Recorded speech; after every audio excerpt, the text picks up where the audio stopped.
अब यदि हम लोग विषम संख्या की तुम्हारी जो समांतर श्रेणी बनी है इसमें nवां पद या ऐसे कुछ भी मान निकालना चाहिए। जैसे nवां पद का मतलब ये हो गया कि हम चलो मान के चल रहे हैं इसमें 10वां पद ज्ञात करना, ठीक है। तो इसका फार्मूला आएगा T10 इक्वल टू, मतलब वो वाला फार्मूला जो आपका चलता है T10 equal to A plus n minus 1 into D. इस फार्मूला लागू करना, ठीक है। हमें 10वां पद ज्ञात करना, तो n हमारा क्या होगा 10वां से पता चल रहा है कि 10वां पद, तो पदों की संख्या वहाँ 10 बन जाएगी, तो n होता पदों की संख्या। तो T10 इक्वल टू A, ये तुम्हारा ये प्रथम पद है 1 plus n minus 1 into D. n तुम्हारा क्या रहेगा 10 माइनस 1 इंटू डी। यहाँ पर सार्वंतर क्या जाएगा, दूसरे में पिछला घटा लो किसी में भी, तो तुम्हें 2 मिलेगा, क्योंकि समविषम संख्या में सार्वंतर हमारा 2 रहता है। इतना हो जाने के बाद में देखो यहाँ पर तुम्हारा 9 है, 9 दूनी 18, ये डायरेक्टली तो तुम्हारा 19। इसमें 10वां जो पद हमारा मिलेगा वो 19 रहेगा। तो देखिए इस प्रकार से nवां पद ज्ञात किया जाता है समांतर श्रेणियों में, ठीक है। समांतर श्रेणी जरूरी नहीं कि तुम्हारे इसी प्रकार से हो, कभी कोई समांतर श्रेणी हम लोग अपनी तरफ से भी बना सकते हैं। जैसे चलो ये 5 × 5, 5 दूनी 10, 5 × 15, 5 × 20 ऐसे करके, ठीक है। तो ये समांतर श्रेणी हम लोग जितना चाहे तो उतना आगे ले जा सकते हैं, लेकिन हम क्या करेंगे, इसको यहीं तक अगर स्टॉप कर देंगे तो ये ऐसी समांतर श्रेणी है जो निश्चित है। अनिश्चित वाली ये होती है जो आगे बढ़ती रहती है, ठीक है। तो ये निश्चित है। तो यहाँ पर मेन मुद्दा हमारा ये था कि समांतर श्रेणी में nवां पद ज्ञात करने का फार्मूले के हिसाब से nवां पद ज्ञात करना सिखा दिया। उसके बाद तुम्हारे क्वेश्चन इस प्रकार से भी बनते हैं कि कभी कभी क्या होगा, nवां पद आपको दिया होगा, प्रथम पद दिख रहा, nवां पद दिया होगा, प्रथम पद A भी दिया होगा, और उस समय D पूछ देगा, क्योंकि nवां पद के अकॉर्डिंग आपको nवां पद और n दोनों के मान मिल जाएंगे, और A आपका दिया होगा तो D पूछ देगा। जैसे देखना इसी में हम बात कर रहे हैं, ठीक है। तो इसी की बात करें, जैसे इसमें कहते हैं कि 1 2 3 4 है, अगला पद तुम्हारा क्या होगा 5वां पद, तो 5वां पद तुम्हारा क्या बनेगा, यहाँ पर हमें पता है कि 9 बनेगा। तो अगर बोलते कि किसी समांतर श्रेणी का 5वां पद कितना है 9 है, तो देखो 5वां पद, तो पदों की संख्या 5 जा रही है, तो यहाँ पर हम लगाएंगे 5। अब वो आपका कितना, ये 9 दिया है, ये क्वेश्चन ने देखो दिया, और उसका प्रथम पद बोल दे कि 1 है, प्रथम पद 1 है, तो तुमसे D पूछेगा, ठीक है। जब D पूछेगा तो हम लोग क्या करेंगे, अपना फार्मूला याद करेंगे, ये सोच के कि यार 5वां पद तुम्हारा इतना दिया है, जबकि 5वां पद यानी कि nवां पद का फार्मूला यहाँ पर खुलेगा। तो nवां पद का फार्मूला ये जो है ना, ये दिया, तो यहाँ पर n 5वां कह रहा, तो 5वां से पता चल रहा है कि वो पदों की संख्या है, तो n हमारा 5 मिल जाएगा। तो n 5 यहाँ पर, 5 यहाँ रखेंगे, A हमारा जो दिया है यहाँ पर रख देंगे, और ये Tn मतलब यहाँ पर भी 5 रखेंगे तो T5 हो जाएगा। T5 भी हमारा 5वां पद है जो कि 9 है, तो 9 यहाँ रखेंगे, ठीक है। A हमारा जो है ना वो यहाँ से 1 प्लस n तुम्हारा 5 चल रहा है, माइनस 1 इंटू D। अब D हम देखो कैसे निकालते हैं, तो ये 9 बराबर, ठीक है, 9 बराबर ये तुम्हारा इतना होगा, तो 1 प्लस, अब ये देखो घटेगा तो 4, और ये D। अब क्या करेंगे, ये तुम्हारा प्लस का 1 जो जुड़ा हुआ नंबर है 4D के साथ में, ये इक्वल के इस तरफ आएगा तो माइनस में हो जाएगा, ठीक है। तो इस प्रकार से इसमें आके डायरेक्टली ये घट जाएगा, तो ये 4D बराबर इस तरफ क्या हो जाएगा 9 माइनस 1 इक्वल टू 8। तो यहाँ से हमें D निकालना है, ठीक है। तो ये गुणा का नंबर बटे में जाएगा नियम के हिसाब से। तो इस प्रकार से हमें 4 दूनी 8, ये D कितना मिल गया, यहाँ पर D हमारा कितना मिलेगा 2।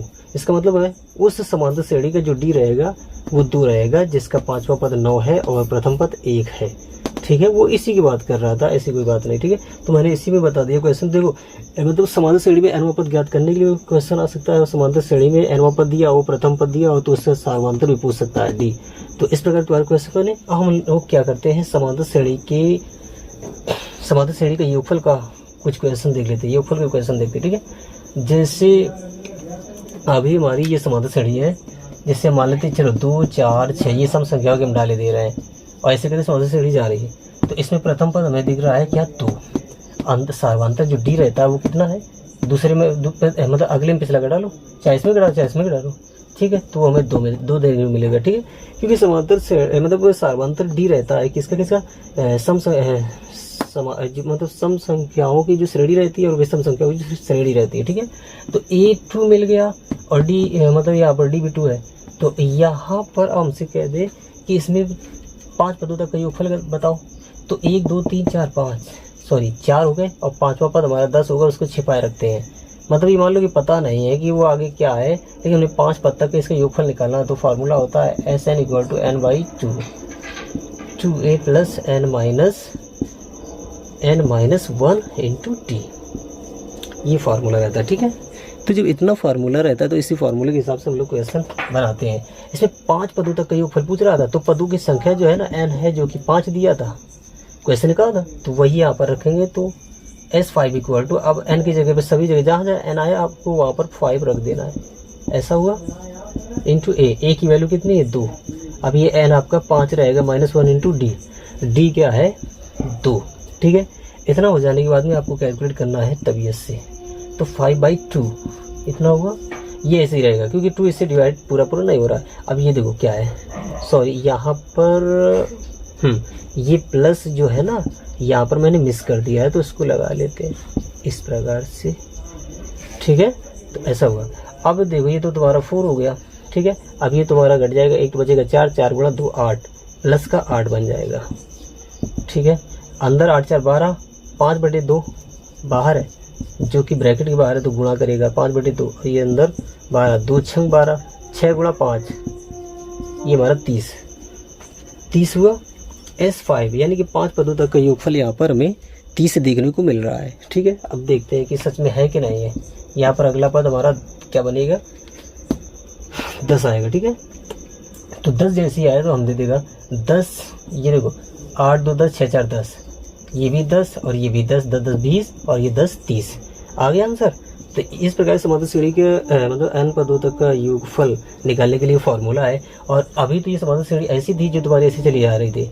अब कभी कभी क्या होता है, समांतर श्रेणी तुम्हारी ठहरी हुई होती है, जैसे ये लास्ट वाला पद तुम्हें ज्ञात होता है, तो लास्ट वाले पद को हमेशा l मानना, प्रथम पद ये होता है। ठीक है, तो ऐसी जगह पे तुम्हारा ये जो फार्मूला है बिल्कुल इसी टाइप का होता है, थोड़ा बदलाव होता है वहाँ पर। वो क्या रहता है, Sn equal to n/2 a plus l, ये फार्मूला हो जाता है। ठीक है, तो a तुम्हारा ये है, l ये होता है। उस समांतर श्रेणी के लिए कह रहा है जिसका अंतिम पद ठहरा हुआ हो, मतलब डॉट डॉट करके आगे न बढ़ रहा हो, क्योंकि वहाँ पर अगर डॉट डॉट करके आगे बढ़ेंगे तो वहाँ पर अंतिम पद आप l जान नहीं पाओगे कि क्या है। ठीक है, इसलिए तो चलो अब देखो, जैसे इसका योगफल निकाले तो प्रथम पद ये आपका हो गया 5। ठीक है, अभी भी हम क्या करते हैं, इंक डाले थे थोड़ा, तो अब देखना यहाँ पर हम लोग वैल्यू पुट करते हैं। ठीक है, तो ए हमारा ये हो गया। ठीक है, तो यहाँ पर देखो पदों की n जो है ना, n तो में ज्ञात नहीं है, ए और l तो पता है, यहाँ n नहीं पता है, नहीं तो पूरा का पूरा कैलकुलेशन हो जाएगा, मतलब ये पूरा कांस्टेंट हो जाएगा। तो यहाँ पर n जो होता है ना, पदों की संख्या होता है, तो 1 2 3 4, इसमें टोटल 4 पद है, तो n की जगह पे आपका आ जाएगा 4। ठीक है, ए प्लस एल, ए कितना है 5, प्लस लगाया l आपका है 20। इस प्रकार से ये इसको काटेगा, ऊपर मिल गया 2। ठीक है, अंदर क्या है 25, 20 5 25 इतना हुआ। अब ये इंटू, मतलब ब्रैकेट की बाहर जो संख्या होती है, दोनों एक दूसरे से ब्रैकेट के अंदर बाहर की संख्या मल्टीप्लाई करती है, तो ये तुम्हारा हो गया total 50।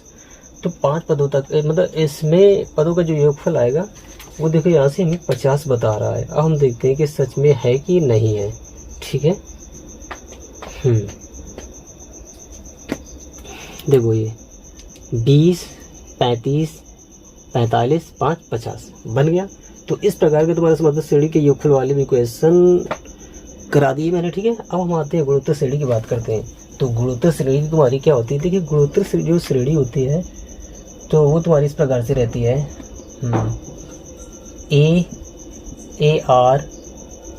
AR square AR cube ऐसी जाती। ठीक है, अनगिनत पद होते हैं समांतर श्रेणी की तरह, कभी कभी तुम्हारे अनगिनत नहीं भी होंगे, ये चीज़ें हैं। ठीक है, तो अब यहाँ पर तुम्हारे क्वेश्चन कैसे किए जाते हैं, क्या है, ठीक है। इस प्रकार का जो तुम्हारे गुणोत्तर श्रेणी चाह रही है वो एक्चुअली ऐसा क्यों होता है, क्योंकि ए जो होता है उसका प्रथम पद होता है। ठीक है, ए क्या होता है, प्रथम पद होता है, और आर जो है ना सार्वनुपात होता है। ठीक है, वो कैसे ज्ञात होता है, प्रत्येक अगली में, मतलब देखो इसमें क्या होता है, गुणोत्तर जो श्रेणी होती है वो ऐसी होती है कि प्रत्येक अगली को पिछले से डिवाइड करोगे, आपको जो अनुपात मिलेगा, भागफल मिलेगा, वो एक समान मिलेगा। जैसे इसको हम इससे डिवाइड करेंगे तो ए आर को अगर ए से डिवाइड करेंगे, ये क्या आर मिल गया। ए आर स्क्वायर को अगर हम पिछले ए आर से डिवाइड करेंगे तो ए से ए गया। अब इसकी जो पावर 1 रहती है, जो छिपी रहती है, वो इसमें एक कम हो जाएगी, तो मतलब ये आर से आर स्क्वायर को डिवाइड करेंगे, आर मिल जाएगा। तो बार बार हमें ये देखो मिल रहा है, तो ये सार्वनुपात होता है, मतलब ये सभी में अनुपात जो है ना वो आपका समान होता है, नियत रहता है, तो इसीलिए ये गुणोत्तर श्रेणी कहलाती हैं। ये मल्टीप्लाई पर डिपेंड करती हैं, ठीक है, अंतर पर डिपेंड नहीं करती। समांतर श्रेणी अंतर पे जाती है और ये गुणोत्तर श्रेणी तुम्हारी किसमें मल्टीप्लाई में जाती है या डिवाइड में कह सकते हो, ठीक है। मतलब एक समान नंबर का, एक बढ़ते हुए नंबर का आगे मल्टीप्लाई होता चला जाता है। यहाँ पर r की पावर 0 का मल्टीप्लाई हुआ है, यहाँ पर r की पावर 1 का, यहाँ पर r की पावर 2 का, ऐसे, ठीक है। तो ये तुम्हारी गुणोत्तर श्रेणी होगी। इसकी पहचान होगी, प्रथम पद ये होता है, r क्या होता है, सर्वानुपात, ठीक है, सर्वानुपात होगा। तो इसमें गुणोत्तर श्रेणी का nवां पद ज्ञात करने के लिए जो फार्मूला होता है वो क्या होता है, ar की पावर n-1, ar की पावर n-1। अगर कह दिया जाए कि एक ये गुणोत्तर श्रेणी है, चलो गुणोत्तर श्रेणी देखो कैसे बनाई जाती है अभी बताते हैं। जिससे पहला पद हो गया 2, तो आप ले लीजिए दूसरा कौन सा, कुछ भी ले लीजिए। जैसे अगर हम 3 का इसमें गुणा कर रहे हैं तो 3 का ही बारी बारी से अगले पद का आगे गुणा कर करके बढ़ाते जाओ। जैसे द्वितीय हो गया 6, ठीक है। तो 6 × 18 करो, 18 × 54 करो। सभी में देखो 3 का मल्टीप्लाई करते करते, ठीक है, 2 × 6, 6 × 18, 18 × 54। इस प्रकार से गुणोत्तर श्रेणी तुम्हारी डेवलप करती है आगे की ओर, ठीक है। अब इसमें अगर कह दिया जाए तो बताओ, इसमें कह दिया जाए कि इसका 5वां पद क्या होगा। ये 4 पद तो मैंने लिख दिया, मान लेते 5वां पद हमें पता नहीं तो हम क्वेश्चन इसके हिसाब से निकालते। 5वां पद तो n, 5वां पद, पदों की संख्या तुम्हारी क्या जा रही है, n जो है ना 5, क्योंकि 5वां कह रहा है। तो T5 = a, इसका क्या है 2, r क्या है, दूसरे में पिछला घटा, दूसरे को पिछले से डिवाइड करो तो 6 को 2 से डिवाइड करेंगे तो 2 × 6, ठीक है। तो ये तुम्हारा 3 हो गया। अब उसकी पावर में जाएगा n-1, n क्या था 5, ठीक है। तो 5 - 1, तो ये आपका 3 की पावर 4 बन जाएगा। ये 3 की पावर 4 बनेगा तो हम लोग क्या करेंगे, इसकी वैल्यू लगा। 3 की पावर 4 का मान क्या होता है, इसको देखो अगर सॉल्व किया जाएगा तो देखो 3 की पावर 4 का मतलब होता है 3 का स्क्वायर। अब 3 का स्क्वायर तो सभी को पता है 9 होता है, ऐसे ये। तो इस प्रकार से 81 आया। तो ये है 81 और गुणा 2, तो 2 × 81 हमें प्राप्त होता है 2 × 1 = 2, 2 × 8 = 16, ठीक है। 2 × 8 = 16, 2 162। इसका जो 5वां पद रहेगा वो 162 होगा। अब देखो कैसे आ रहा है, ना मानो तो इसमें 3 का मल्टीप्लाई कर लो, तो 5 × 15, 4 × 12, 162 बन गया, 162। तो यहाँ से आपको सच्चाई भी देखने को मिल रही है। और गुणोत्तर श्रेणी क्या होती है वो भी आपने समझ लिया। गुणोत्तर श्रेणी का nवां पद ज्ञात करने के लिए फार्मूला होता है वो आपने देख लिया। अब देखिए गुणोत्तर श्रेणी से nवां पद ज्ञात करने के लिए क्वेश्चन तो तुम्हारा आ ही सकता है, जैसे मैंने ये समझाया। इसी प्रकार से क्या होगा कभी कभार कि गुणोत्तर श्रेणी में तुम्हारा nवां पद दे रखा होगा, ठीक है। जैसे पिछले समांतर श्रेणी के लिए बताया nवां पद दे रखा हो, जैसे तुम्हारा दिया है nवां पद, मान लेते हैं इसने 5 दे दिया, nवां पद दे दिया, और प्रथम पद भी दे सकता है, जैसे 2 दे दिए। तो यहाँ पर तुम्हारा क्या पूछ देगा, r पूछ देगा, ठीक है। और यहाँ जी जो nवां पद है ना उसको बताएगा कि 5वां पद 5 है, ये बोल देगा मतलब 7वां पद 5 है, ऐसा कुछ भी कह सकता है कि 7वां पद 5 है। तो तुम्हें Tn = 5 नहीं लिखना है, T7 = 5 लिखना है। और यही 7 ही तुम्हारा मतलब T7 = 5 लिखना है। और ये जो 7 है यही n होता है, तो यहाँ से n तो अपने आप मिल गया। और 7वां पद जो T7 है वो भी मिल गया। बिल्कुल सेम वैसी की तरह ही प्रोसेस है और ये तुम्हारा बन जाएगा। इस प्रकार से आपने गुणोत्तर श्रेणी के बारे में समझा, मतलब nवां पद निकालने के लिए, ठीक है। अब हम लोग क्या करते हैं, आगे गुणोत्तर श्रेणी के योगफल ज्ञात करने के लिए कुछ एक आध क्वेश्चन देखते हैं, ठीक है। तो अगर देखो गुणोत्तर श्रेणी तुम्हारी कोई इस प्रकार से जा रही है, जैसे हम लिख दे, हाँ 4 ये देखो 4 × 4, कोई भी संख्या अपने तरफ से, पहली कोई भी संख्या अपनी तरफ से रख लो, उसके बाद में एक निश्चित संख्या का अगली में मल्टीप्लाई करो, मतलब उसी पिछली वाली में करोगे तो अगली मिलेगा, और फिर उसी निश्चित संख्या का अगली वाली में फिर करोगे तो फिर अगली मिलेगी, ऐसे मिलती है। जैसे हम 4 लिया और फिर इसमें 2 का मल्टीप्लाई करते बढ़ रहे हैं, 4 दूनी 8, 2 16, 2 32, ऐसे, ठीक है। तो ये हमारी गुणोत्तर श्रेणी हो गई। अब क्या करेंगे, इसमें हम इन 4 पदों तक का योगफल निकालेंगे। तो 4 पदों तक का योगफल के लिए मतलब n पदों तक का योगफल के लिए जो फार्मूला बनता है Sn = वो होता है a of r की पावर n-1 अपॉन r-1, या a of 1 - r की पावर n अपॉन 1 - r। ये कब होता है, फॉर्मूला, जब हमारा आर क्या होता है, ग्रेटर देन होता है 1 से, आर 1 से बड़ा होता तब, और ये कब होगा, जब हमारा आर 1 से लेस होगा। ठीक है, ज़्यादातर तुम्हारे जो क्वेश्चन बनते हैं ज़्यादातर आर तुम्हारा ग्रेटर दिखाएगा। ठीक है, आर लेस कब हो जाता है 1 से, जब बटे के रूप में तुम्हारी ऐसी बनने शुरू हो जाए, 1/2 1/6 ऐसे करके आगे आने लगे, ऐसी नहीं। ठीक है, इसमें तो तुम्हारा ये वाला फार्मूला रहेगा, इसमें आर तुम्हारा बड़ा ही रहेगा 1 से। तो देखिए इसी में हम मतलब इसी में लागू करके हम क्या करेंगे, इसके 5 पदों तक का योगफल निकालेंगे। तो एन हमारा क्या मिल रहा है, 5 पदों तक का कह रहा है, तो एन हमारा होगा 5। अब ए तुम्हारा ये दिख रहा है 4। ठीक है, आर क्या है, सार्वानुपात, इसको इससे डिवाइड करो तो 4 दूनी 8, सार्वानुपात हमारा जा रहा है 2। ठीक है, क्या जा रहा है 2। अब 2 की पावर एन तुम्हारा क्या चल रहा है यहाँ 5, तो 5 ऊपर भी जाएगा। ठीक है, और ये -1 अपॉन आर भी तुम्हारा 2 -1 ये बना।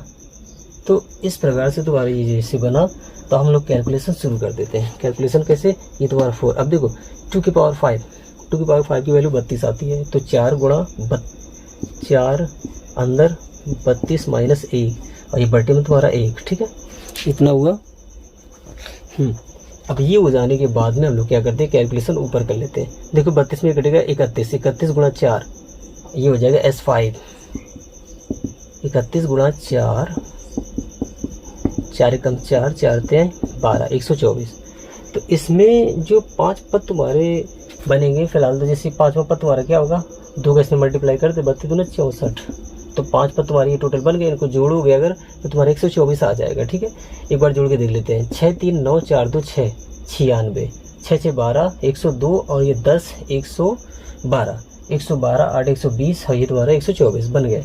ठीक है, तो ये चीज़ें हैं।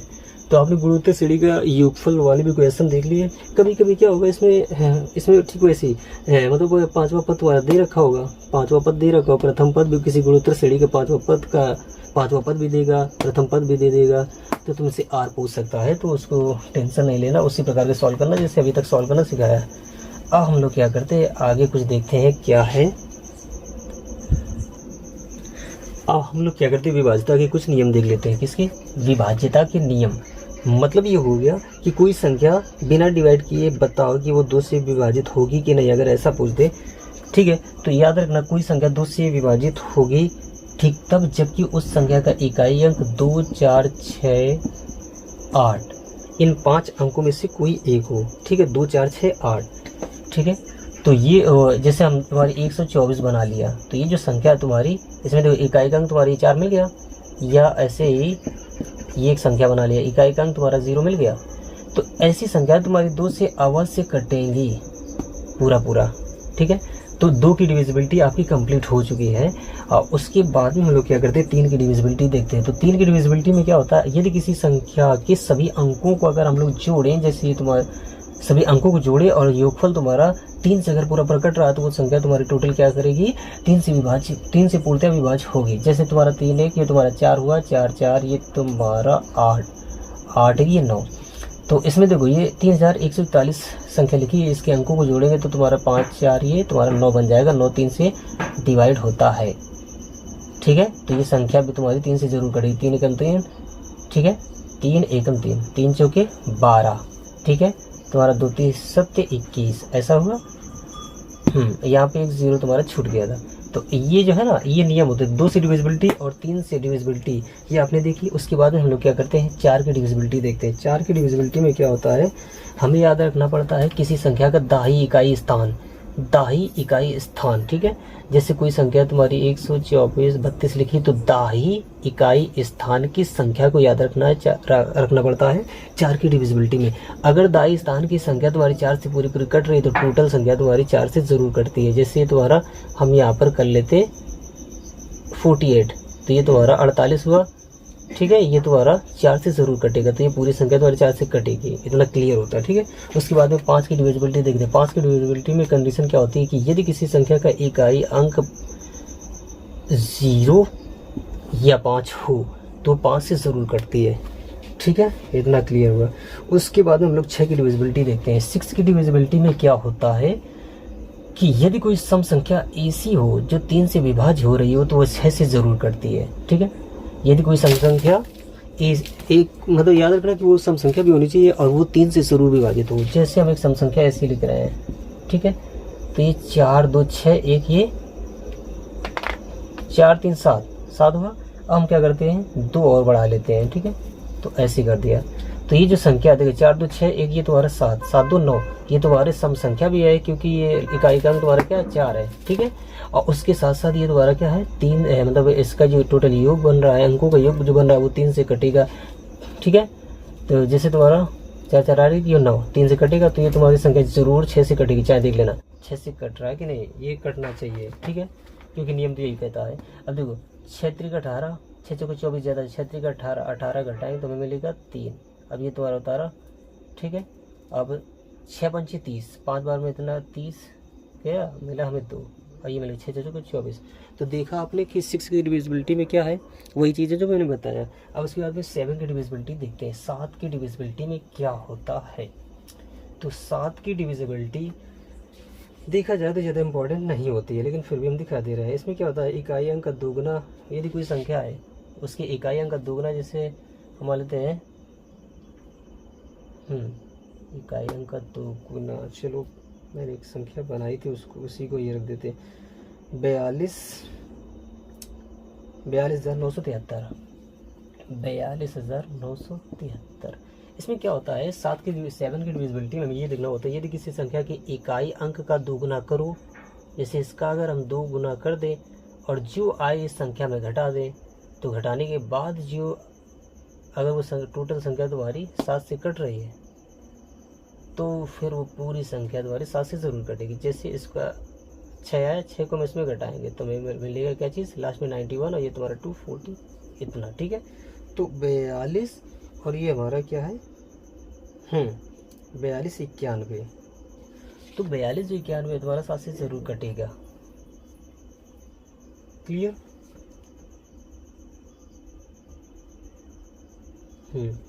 अंतर में मैंने एक बात और कही थी कि इकाई अंक का दोगुना अब इसमें घटाएंगे तो घटाने के बाद अगर अंतर जो है ना आपका 7 से कट रहा हो, तो देखो जब घटाएंगे तो बचेगा, तो हम डिवाइड करके देख लेते हैं। तो 7 में 7 6 42, 7 6 42, 6 टाइम हो गया।